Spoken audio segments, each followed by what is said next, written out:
मेरे कुछ फ्रेंड्स जो जजेस हैं, अलग अलग अदालतों में हैं, जब इनफॉर्मल बात होती है तो जिनके कोर्ट में वो केसेस आते हैं, कोई फैमिली कोर्ट में मान लीजिए, वो खुद उनके मुंह से कई बार निकलता है कि 50% से ऊपर फेक केसेस आते हैं, ये वाले भी और अटेम्प्ट टू रेप वाले। अटेम्प्ट टू रेप में फेक केसेस की रिपोर्टिंग एनसीआरबी की है 15% के आसपास। एनसीआरबी का डेटा कहता है कि रेप के मामले में 15% जो आरोप हैं फेक हैं। आप किसी जज से मित्र हो, अगर इनफॉर्मल बात होती है, उनसे पूछेंगे तो वो कहेंगे कि संख्या 50 के आसपास उनको लगती है।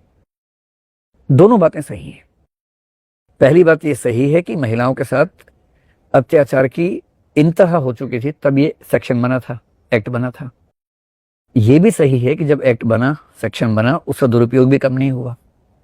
एक और मामला देखिए, मैरिटल रेप के मामले में भारत में अभी तक कानून नहीं है। इसका सिंपल मतलब है पति अपनी पत्नी का जितनी बार चाहे, जैसे चाहे बलात्कार कर सकता है। ये हमारे कानून में साफ लिखा हुआ है। पहले सेक्शन 375 था आईपीसी में, अब सेक्शन 63 है बीएनएस में।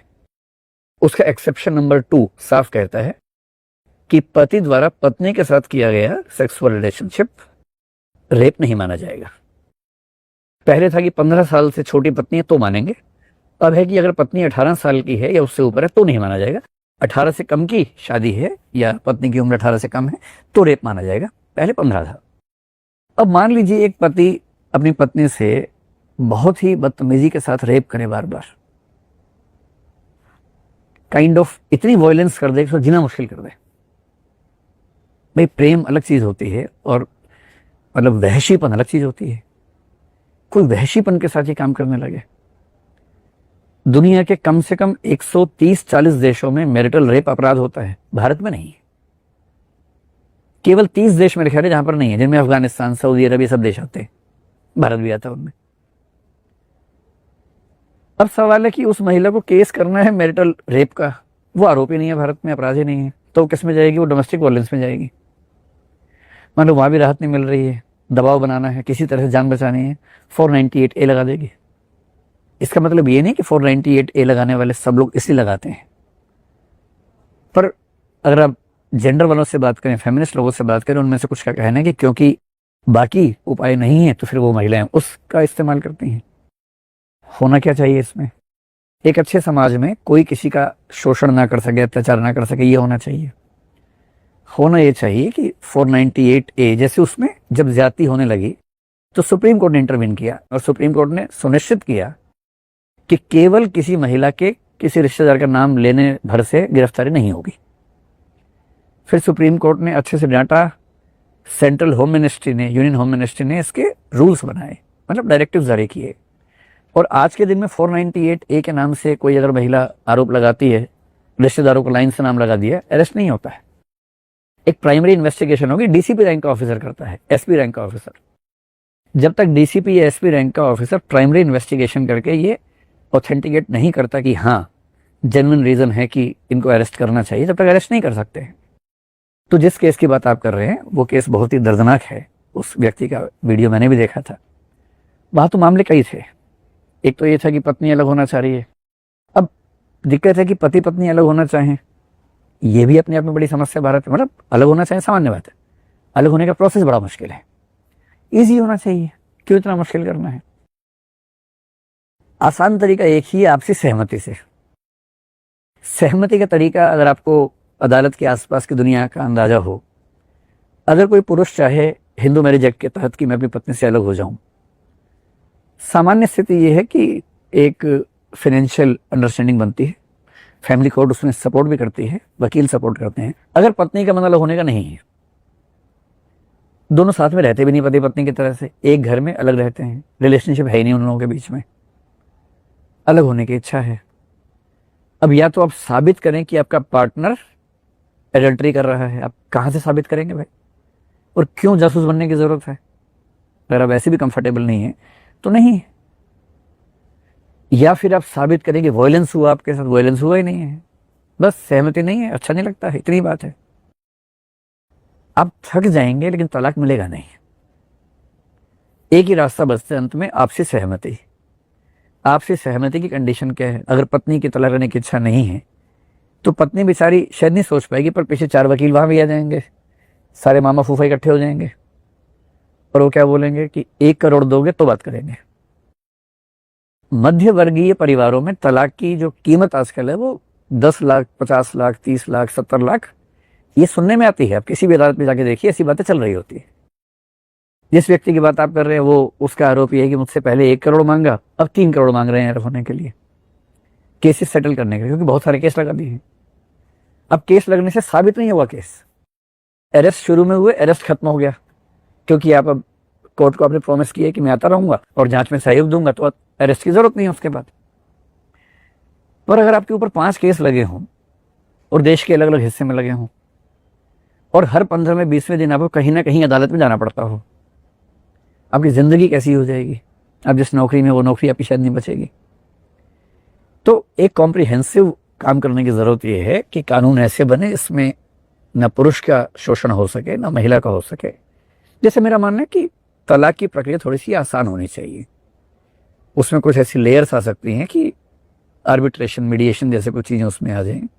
जो भी तरीका हो, सुप्रीम कोर्ट कहे या संसद कुछ रास्ता बनाए, क्योंकि दो लोग अगर साथ में कंफर्टेबल नहीं है तो उनकी पूरी जिंदगी खराब क्यों करनी है? उनको एग्जिट का इजी ऑप्शन दे देना चाहिए। शादी इतनी आसान है भारत में, अलग होना इतना मुश्किल है, विशेष रूप से हिंदू, सिख, बौद्ध, जैन समाज की बात करें जो हिंदू मैरिज एक्ट में आते हैं। ये भी एक बड़ी वजह है। थोड़ा सा ओपन रिलेशनशिप हो, कंफर्टेबल चीजें उसमें हो। और रही बात ये कि महिला ने दुरुपयोग किया, तो मैं तो स्पष्ट रूप से मानता हूं कि अगर किसी भी केस में ये साबित हो जाए कि झूठी शिकायत थी, तो झूठी शिकायत करने वाले को ठीक ठाक सजा मिलनी चाहिए, क्योंकि उसने कई लोगों का चैन खत्म किया, कोर्ट का समय खराब किया, दूसरे व्यक्ति और उसके परिवार को लगातार पीड़ित किया। तो मजाक छोड़ना है। तो कोर्ट को इस मामले में सख्त होना चाहिए कि अगर ये साबित हो कि शिकायत झूठी है, तो झूठी शिकायत करने वाले पर ऐसी सजा हो कि बाकी लोग झूठ बोलने से बचे, बहुत बचे। लेकिन फिर मैं कहूंगा कि कुछ केसेस को देख के इतना मत घबराइए कि दुनिया खत्म हो गई है। अभी भी जो केसेस इस तरह के हैं 498 में, मुझे डेटा एकदम एग्जैक्टली याद नहीं, मेरे ख्याल से वो संख्या मतलब सिंगल डिजिट परसेंटेज में ही है, तो इतना परेशान मत होइए। तो शादी करो, निश्चिंत होकर आगे बढ़ो, डरो मत। झूठ बात है, क्योंकि मैंने ऐसी पत्नियां देखी हैं जिनकी नौकरी नहीं थी फिर भी छोड़ के भाग गई हैं पतियों को। ऐसी बहुत पत्नियां देखी हैं मैंने। मुझे आज से 20 साल पहले की कहानी याद आ रही है। हमारे ही एक उस समय स्टाफ मेंबर हुआ करते थे, मतलब बहुत छोटे स्तर पे। तो मैंने देखा है कि ऐसा होता है, पत्नी भाग गई घर छोड़ के, और क्योंकि वो इतना गरीब परिवार था केस तक नहीं हुआ। सोशल मीडिया छोड़िए, ना केस हुआ ना कुछ हुआ। तो मतलब आपकी जो बात है वो ये कि पति ने पत्नी को पीसीएस की तैयारी करवाई और पत्नी पीसीएस बन गई, उसको छोड़ के भाग गई। ये क्या है कि 2 तथ्य केवल आप देख रहे हैं, बीच के तथ्य हमें पता नहीं है। तो मैं वैसे भी इंडिविजुअल केसेस में मेरी रुचि ज्यादा नहीं होती है, मैं किसी व्यक्ति विशेष के खिलाफ या उसके पक्ष में क्यों बोलूं। मेरा मानना है कि ऐसे मामलों में बहुत सारे पक्ष होते हैं, जिनमें से हमारे सामने 1 या 2 पक्ष आते हैं। हजारों ऐसे लोग हैं जिनकी पत्नियां तैयारी कर रही हैं, हजारों ऐसी पत्नियां भी हैं जिनके पति तैयारी कर रहे होंगे। आजकल ऐसी पत्नियां बहुत हैं जो कमाती हैं और उनके पति तैयारी करते हैं। ऐसे बहुत केसेस होते हैं, एक तरफा नहीं है, उस तरफ से भी होता है। उनमें से एक आध व्यक्ति ऐसा करता है कि वो छोड़ दे उसको। क्यों छोड़ दिया मुझे नहीं पता, मेरा परिचय है नहीं उनसे।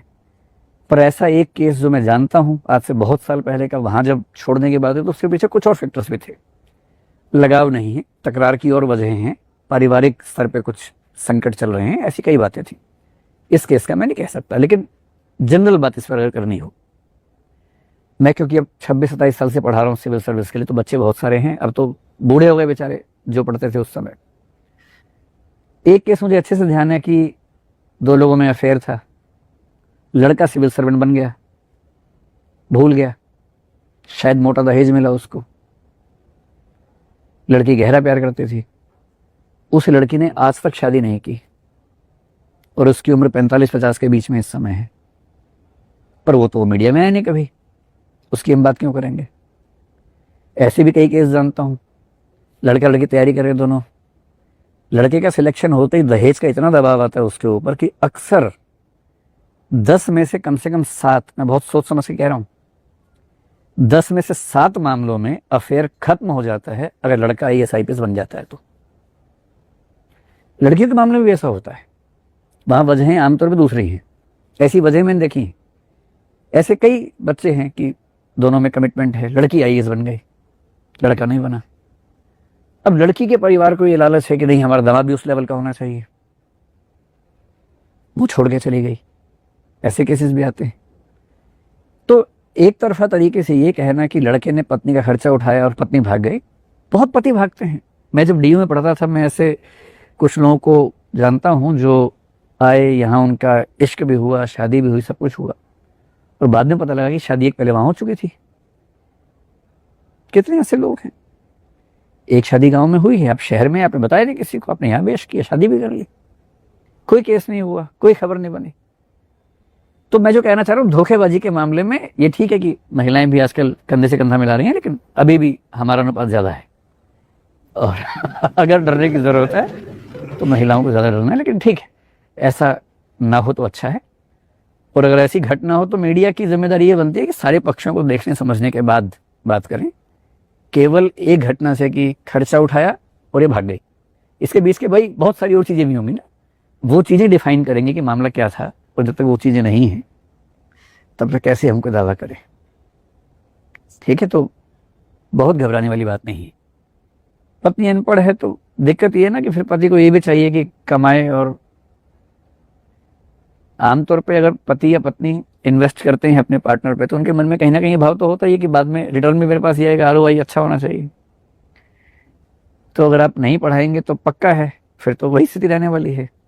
पढ़ाने में संभावना है कि शायद पूरे परिवार की जिंदगी बदल जाए। ऐसे बहुत लोग हैं जो स्ट्रगल में थे, पति ने पत्नी की हेल्प की या पत्नी ने पति की हेल्प की, वो सफल हुए और जिंदगी भर कमिटमेंट को निभाया, शानदार तरीके से निभाया।